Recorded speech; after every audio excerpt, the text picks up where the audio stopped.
అరే మీకే చెప్తున్నా ట్రోల్ చేసేవాళ్ళు, మీరు గుండె మీద చేసుకొని చెప్పండి రా, మీరు బన్నీ అన్న మీద ట్రోల్ చేసి కూడా డబ్బులు సంపాదిస్తున్నారా లేదా? అది మా బన్నీ అన్న క్రేజ్. సో ట్రోల్ చేసి కూడా మీ ఇంట్లో బియ్యం కొనుక్కుంటున్నారు, మీ ఇంట్లో డబ్బులకు మీ ఖర్చులకు వాడుకుంటున్నారు. ఆ విశ్వాసం అని ఉంచుకోండి. అరే ట్రోలర్స్ మీకే చెప్తున్నా, మీరేం పుష్ప పుష్ప పుష్ప. సో హిందీలో కానీ, తమిళ్లో కానీ, కన్నడలో కానీ, మలయాళంలో కానీ చాలా అంటే 99% పాజిటివ్ టాక్ వచ్చింది. సో హిందీలో అయితే 100కి 100% అయితే పాజిటివ్ టాక్ వచ్చేసింది. తెలుగులోనే కొంతమంది కావాలని చాలామంది ట్రోల్ చేస్తున్నారు. ఒక వర్గం సినిమా బాగాలేదు, అస్సలు రొట్ట ఉంది అని చెప్పి అయితే ట్రోల్ చేస్తున్నారు. సో ఓకే, కానీ ఒక్కరి మొత్తం ఆల్ ఓవర్ ఇండియాలో ఒక్కరైనా బన్నీ గారి యాక్టింగ్ బాగాలేదని చెప్పారా? చెప్పలేరు. వాళ్ళు హేటర్స్ కూడా చెప్పలేరు. సో ఇక్కడ ఏంటంటే థియేటర్లో జనాలు లేరు, ఎవరు లేరు అని చాలామంది ట్రోల్ చేస్తున్నారు. సో ఎందుకంటే ఇప్పుడు మన తెలుగు సినిమా, కనీసం మన తెలుగు సినిమా అయినా హిట్ అయిందని ప్రౌడ్గా ఫీల్ అవ్వాలి. సో అది కూడా ఫీల్ అవ్వట్లేదంటే ఎందుకు? సో ఒక ఎదిగే వ్యక్తి మీద ఇంత నీచంగా దిగజారుతున్నారు అంటే అంత నీచంగా దిగజారుతున్నారు. So don't worry. So trolling ఏమి కొత్త కాదు. పుష్ప1 కూడా చాలా నెగిటివ్ ట్రోల్ చేశారు డే 1 నుంచి 1 వీక్ వరకు. సో దాని తర్వాత నెక్స్ట్ లెవెల్ హిందీలో కానీ ప్రతి దాంట్లో ఆడింది. అప్పుడు కరోనా. సో కరోనా టైంలోనే ఇంత 50% ఆక్యుపెన్సీ అంతా కలెక్షన్ చేసింది. సో ఇప్పుడు ఇండియాలోనే మోస్ట్ అవైటెడ్ మూవీగా మారిన పుష్ప2 మూవీ అయితే కలెక్షన్లో అయితే నెక్స్ట్ లెవెల్ రికార్డ్ కొట్టిందని చెప్పాలి. బాలీవుడ్లో బాద్షా అని చెప్పుకున్న షారుఖ్ ఖాన్ గారు, అమీర్, వీళ్ళ రికార్డులను కూడా డే 1 రికార్డ్ తుడిచేసింది. సో బాహుబలి రికార్డ్ కూడా క్రాక్ చేసింది. చాలామంది ప్రభాస్ అన్న ఫ్యాన్స్ ఏంటంటే ప్రతి ఒడు క్రాచ్ చేస్తాం మావాడిని క్రాచ్. బ్రదర్, ఆ రోజు బాహుబలి కొట్టింది, ఈరోజు పుష్ప కొట్టింది, రేపు మళ్ళీ ఇంకో సినిమా కొట్టాలి. మన తెలుగు సినిమా ఏదైనా రికార్డులు అనేది అవి పర్మనెంట్ ఎప్పుడు కాదు. సో సినిమా హైప్ నుంచి ఇప్పుడు ఒకటి చెప్తున్నాను, ప్రతి ఒక్కరికి ఒక గోల్డెన్ సినిమా ఉంటుంది. సో ఇప్పుడు బాహుబలి చూసుకోండి, ప్రభాస్ అన్న కెరీర్లో ద బెస్ట్ మూవీ.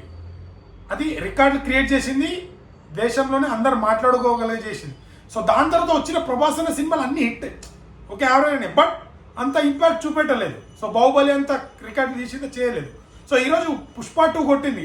ప్రతి సినిమా ఇలాగే అవుతుందని హీరోకి చెప్పలేము. సో ఎందుకంటే ఒక బజ్ ఉంది, ఒక ప్రతి హీరోకి ఒక మైలు రాయ్ స్టోన్ అనే ఒక ట్రెండ్ సెట్ చేసే సినిమా వస్తుంది. సో బాహుబలి అప్పుడు ప్రభాస్ అన్నకు వచ్చింది, ఇప్పుడు పుష్ప1 పుష్ప2 అల్లు అర్జున్ గారికి వచ్చింది. సో రేపు నెక్స్ట్ ఎన్టీఆర్ గారికి రావచ్చు, నెక్స్ట్ రామ్ చరణ్ అన్నకి రావచ్చు. సో ప్రతి ఒక్కరు పుష్ప2 గురించి అయితే ట్వీట్ చేస్తారు. అమితాబ్ బచ్చన్ గారు కానీ తెలుగులో చాలామంది హీరోస్ చాలామంది పోస్ట్ చేశారు. ఇంకోటి యాక్టింగ్ ఆస్కార్ కూడా నామినేట్ అవుతుంది ఖచ్చితంగా. మరోసారి నేషనల్ అవార్డు అయితే వచ్చేస్తుంది. ఎంత ట్రోల్ చేసినా కలెక్షన్ మాత్రం నెక్స్ట్ లెవెల్లో ఉంది. నిజంగా చెప్పాలంటే మన ఫ్యాన్స్ కంటే, డైహార్డ్ ఫ్యాన్స్ కంటే మన ఇక్కడ తెలుగు అంటే అల్లు అర్జున్కి ఎక్కువ డైహార్డ్ ఫ్యాన్స్ వచ్చేసి ఏపీ, తెలంగాణలో, తెలుగు రాష్ట్రాల్లో ఉంటారు. కానీ అంతకు మించి ప్రేమ అయితే నార్త్లో మాత్రం మే ఫ్యాన్స్ కూడా ఈర్షపడేటట్టు వాళ్ళైతే అంత ప్రమోషన్స్ కానీ, అంత పుష్ప2 గురించి కానీ నెక్స్ట్ లెవెల్లో ప్రమోషన్ చేస్తున్నారు సినిమాని మాత్రం. సో మన తెలుగు రాష్ట్రాల్లో అప్పట్లో కొట్టుకునేది టికెట్ల కోసం, ఇప్పుడు తగ్గింది బుక్ మై షో వచ్చిన తర్వాత. కానీ అక్కడ క్యూ లైన్లో కొట్టుకుంటున్నారు. సో నిజంగా ఇప్పుడు బన్నీ అన్న అనేది ఒక తెలుగు హీరో కాదు, ఒక పాన్ ఇండియా రియల్ తన సొంత టాలెంట్తోని తనైతే వరల్డ్ మొత్తం తన ఫ్యానిజం అయితే తెచ్చుకున్నాడు. ఖచ్చితంగా ఇది చెప్పొచ్చు. మనం చాలామంది పుష్ప2 రిలీజ్ అయింది పాన్ ఇండియా రేంజ్లో. కానీ ఇంతకుముందే హిందీ డబ్ సినిమాలు నుంచి, సాంగ్స్ నుంచి వాళ్ళ ఫ్యాన్స్ అయ్యారు. ఆ మూవీస్ చాలా చూస్తారు. అప్పటి నుంచే ప్రతి ఒక్కరికి బన్నీ అన్న అంటే ఇష్టం. డ్యాన్స్ కానీ, యాక్టింగ్ కానీ చాలా ఇష్టపడుతుంటారు. మెయిన్లీ డ్యాన్స్ ఇష్టపడుతున్నారు. సో అది చూసి డైరెక్ట్గా సినిమా వచ్చేవరకు వాళ్ళైతే ఓన్ చేసుకున్నారు. మన హీరో అల్లు అర్జున్ అనేది మన హీరో అని అయితే వాళ్ళు ఓన్ చేసుకున్నారు. సో పడని వాళ్ళు ట్రోల్ చేస్తూనే ఉన్నారు. ప్రతి ఒక్కరికి సినిమాతోనే సమాధానం అయితే ఇచ్చిండు ఖచ్చితంగా. మళ్ళీ చెప్తున్నా, ఎవ్వరు ఏం చేసినా Allu Arjun fans, all India Allu Arjun welfare association అది ఖచ్చితంగా మేము మా బన్యన్న ఓన్ అయితే ఉంటుంది. అండ్ ఇంకోటి ఆర్మీ అని ప్రేమతో పిలుచుకుంటాడు అది.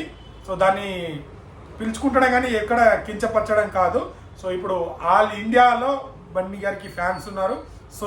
తన సొంతంగా ఎదిగి సినిమా ద్వారా యాక్టింగ్ ద్వారా ప్రతి ఒక్కరిని వావ్ అనేటట్టు. ఇంకోటి థియేటర్లో గంగమ్మ జాతర తల్లికి పూనకాలే వస్తున్నాయి, ప్రతి ఒక్కరు పూనకాలు వస్తున్నాయి. సో అంత ఇంపాక్ట్ ఇచ్చిందంటే యాక్టింగ్. సో అది one and only iconic star Allu Arjun. So ఈరోజు మా హీరో చేసిండనే కాదు, ప్రతి హీరో చేయాలి, ప్రతి హీరో యాక్టింగ్ చేస్తాను. నేనైతే ఖచ్చితంగా చెప్తాను, నేను ఆల్మోస్ట్ అందరు హీరోలతోని మూవీలో అయితే వెళ్ళి చూసిన దగ్గర నుంచి చూసిన. అందులో బాగా కష్టపడే దాంట్లో అయితే ఇద్దరు ఉంటారు, ఒకటి అల్లు అర్జున్, ఒకటి ఎన్టీఆర్ గారు. బాగా అందరు కష్టపడరని చెప్పను, బాగా ఇంకా కసిగా ఇక ప్రాణం పెట్టేసేటోళ్ళు అయితే వీళ్ళిద్దరు. నేను చూసిన వీళ్ళందరు హీరో చూసిన వీళ్ళ దగ్గర. సో అందరు కష్టపడతారు, అందులో ఇంపార్టెంట్ ఇస్తారు. ఆ రిజల్టే పుష్ప 2.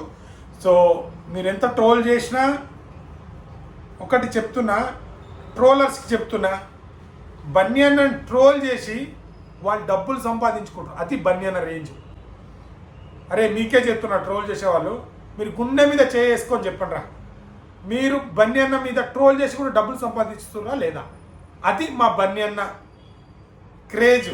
సో ట్రోల్ చేసి కూడా మీ ఇంట్లో బియ్యం కొనుక్కుంటున్నారు, మీ ఇంట్లో డబ్బులకు మీ ఖర్చులకు వాడుకుంటున్నారు.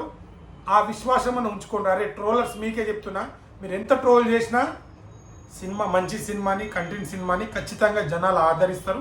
ఎవరు మీడియా ముందు వచ్చి మాట్లాడినారు బాగాలేదనో సర్వే చేసి చూడండి, ఒక వర్గం ఫ్యాన్స్ ఇవ్వాలి కావాలని ట్రోల్ చేసారు. కానీ ఎంత ట్రోల్ చేసినా జనాలు ఖచ్చితంగా సినిమాని చూస్తారు, మంచి సినిమాని. ఇంకోటి సినిమాని రివ్యూవర్స్ మొత్తం పాడు చేస్తున్నారు అంటున్నారు కదా, రివ్యూవర్స్ కాదు, మళ్ళీ చెప్తున్నా, స్టార్ హీరో ఫ్యాన్స్, ప్రతి హీరోలో ఒక 10%. సో మన సినిమా వచ్చింది మనం ట్రోల్ చేద్దాం, వాళ్ళ సినిమా వచ్చింది మనం ట్రోల్ చేద్దాం అనే ఒక 10% ఫ్యాన్స్ చెడగొడుతున్నారు తప్పించి సినిమాని ఎవ్వరు పెద్ద సినిమాలని వీళ్ళే టార్గెట్ చేస్తున్నారు. సో మీరు టార్గెట్ చేసే కంటెంట్ సినిమా ఖచ్చితంగా జనాల్లో ఆదరిస్తారు. సో ఇంత కలెక్షన్ వస్తుందంటే కంటెంట్ ఉండబట్టే, యాక్టింగ్ ఉండబట్టే కదా. సో బన్యన్న ఫ్యాన్స్ మీరు యూట్యూబ్లో చూడకండి, మానేసేయండి. ఎందుకంటే వాళ్ళు బన్యన్న ట్రోల్ చేసి వాళ్ళ ఇంట్లో బియ్యం తెచ్చుకుంటున్నారు, వాళ్ళ పిల్లలకు స్కూల్ ఫీజు కట్టుకుంటున్నారు, వాళ్ళు మొబైల్స్ కొనుక్కుంటున్నారు, ఆ డబ్బులతోని జర్నీ చేస్తున్నారు, టూర్ వెళ్తున్నారు. అది బన్యన్న ట్రోల్ చేసి యూట్యూబ్లో సంపాదించుకొని వీళ్ళు కూడా మన బన్యన్న గురించి మాట్లాడుతుంటే వాళ్ళ ఊహకే వదిలేసేయాలి. సో సినిమా అయితే బ్లాక్ బాస్టర్, ఇండియన్ సినిమాలోనే ఒక ట్రెండ్ సెట్ చేసింది. పుష్ప అంటే ఇండియన్ సినిమా అనే రేంజ్లో ప్రతి ఒక్కరు మాట్లాడేదాడు, అన్ని రికార్డులు అయితే క్రాస్ చేసి పెట్టింది. సో రేపు మన తెలుగు నుంచి వచ్చిన ఏ సినిమాని రికార్డ్ క్రాస్ చేయాలి, మేము కూడా గర్వపడుతున్నాం. కానీ ఇట్లా ఈర్షపడం అంటే ఆ ఈర్ష బన్యన్న ఎదిగిపోతుండే. సో మొన్నటిదాకా వచ్చేసి మావాడు కాదు పరాయివాడు, ఈరోజు హిట్టు కొట్టగానే మావాడు చూసారా, హిట్టు కొట్టగానే ఇట్లా మాట్లాడుతూ. బట్ ఏదేదైనా బన్యన్న ఫ్యాన్స్ మీరు చాలామంది ఎంతో ట్రోల్ చేస్తున్నారు. ట్రోల్ చేస్తేనే కదా నిలబడి రికార్డు కొట్టగల మగాడు పుష్పరాజ్, తగ్గేదేలే. So thank you so much. So నచ్చితే లైక్, షేర్, సబ్స్క్రైబ్ చేయడం మాత్రం మర్చిపోకండి. ఇంకా నెక్స్ట్ కంటెంట్తో నేను ముందుకు వస్తాను. Thank you.